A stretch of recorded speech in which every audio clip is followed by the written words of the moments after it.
America अवघ्या 3 दिवसात युद्ध संपवण्याचा दावा करत होती. मात्र इराण आणि अमेरिका युद्धाचा 12वा दिवस उजाडलाय. त्यामुळे इराणवर हल्ला करण्याच्या निर्णयाचा पुनर्विचार करण्याची वेळ अमेरिकेवर आली आहे. युद्धाच्या धुमश्चक्रीमध्ये डोनाल्ड ट्रम्प यांनी व्लादिमीर पुतिन यांच्यासोबत संवाद साधलाय. ट्रम्प आणि पुतिन यांच्यामध्ये नेमका काय संवाद झाला आणि या संवादाचा जागतिक पातळीवर काय अर्थ निघतोय पाहूयात त्या संदर्भातला हा एक रिपोर्ट.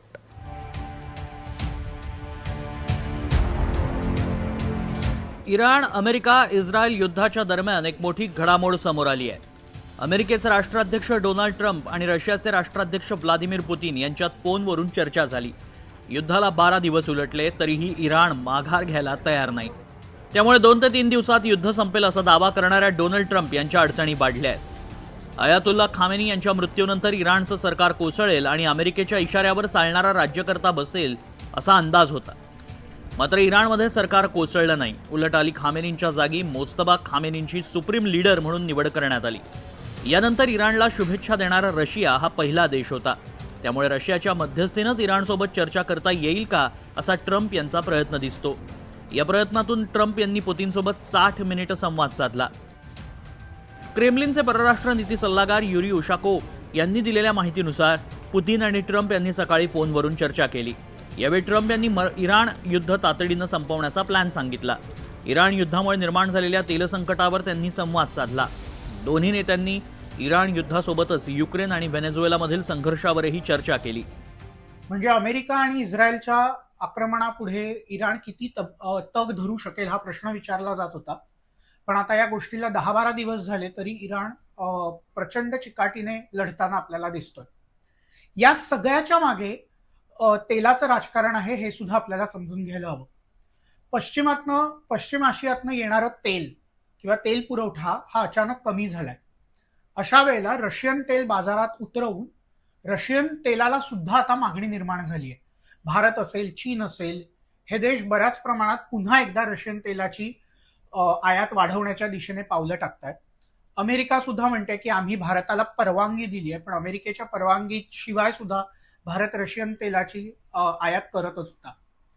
या सगळ्या पार्श्वभूमीवर पुतिन आणि ट्रम्प यांच्यात झालेली चर्चा हा जरी चर्चेचा विषय असला तरीही यातून इराण किंवा पश्चिम आशियातल्या संघर्षाचा प्रश्न सुटेल याच्या शक्यता जवळपास शून्य आहे. पुतिन आणि ट्रम्प यांच्यात डिसेंबर 2025 मध्ये शेवटची चर्चा झाली. त्यानंतर थेट इराण युद्धादरम्यान दोन्ही नेत्यांनी संवाद साधला. या चर्चेसाठी अमेरिकेनंच पुढाकार घेतला असल्याचं रशियाकडून सांगण्यात आलंय. फोनवरील चर्चेदरम्यान राष्ट्रपती पुतिन यांनी इराण विरोधातील युद्ध थांबवण्यासाठी काही उपाय सुचवले. हे युद्ध लवकरात लवकर थांबवलं पाहिजे या हेतूनं पुतिन यांनी आपले विचार मांडले. दरम्यान ट्रम्प यांनी पुतिनसोबत संवाद साधल्यानं जागतिक पातळीवर एक वेगळाच संदेश जातोय.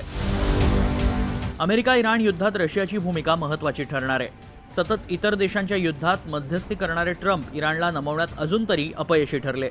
भारत पाकिस्तान युद्ध असो किंवा रशिया युक्रेन युद्ध, ट्रम्प यांनी नेहमीच स्वतःला एखाद्या नायकाच्या भूमिकेत प्रस्थापित केलं. मात्र इराण इस्रायल युद्धात ट्रम्प यांनी आतताईपणा केल्याची चर्चा रंगतीये. इस्रायलच्या सांगण्यावरून अमेरिकेनं युद्धात उडी घेतली खरी, मात्र आता युद्ध थांबत नसल्यानं अमेरिकेतून ट्रम्प यांच्यावर दबाव वाढतोय. त्यातच इराण युद्धावर पुतिन यांचा सल्ला घेणं म्हणजे पुतिन ट्रम्पवर वरचढ ठरत असल्याचा संदेश जागतिक पातळीवर पसरतोय. अमेरिकेकडनं याविषयीचं एक वेगळंच व्हर्जन येत आहे आणि या व्हर्जनमध्ये ट्रम्प यांचं असं म्हणणं आहे की पुतिन हे कुठेतरी आता मेलो डाऊन करतात किंवा ते कुठेतरी एक पाऊल मागे घेण्याच्या दिशेने आहेत. यातलं सत्य काय आहे हे आपल्याला खरं तर आत्ता माहीत नाहीये. इराणवर झालेल्या हल्ल्याविरुद्ध रशियाने इराणला पाठिंबा देऊ केलाय किंवा रशियाने अमेरिकेविरुद्ध या हल्ल्याच्या बाबतीत पूर्णपणे भूमिका घेतली. तेव्हा या सगळ्यात हे इश्यूज प्रचंड कॉम्प्लिकेट होत आहेत आणि जरीही प्रत्यक्ष युद्ध होत असलं तरी दोन्ही नेत्यांमध्ये नेहमी चर्चा होणं ही सुद्धा तितकीच गरजेची बाब असते.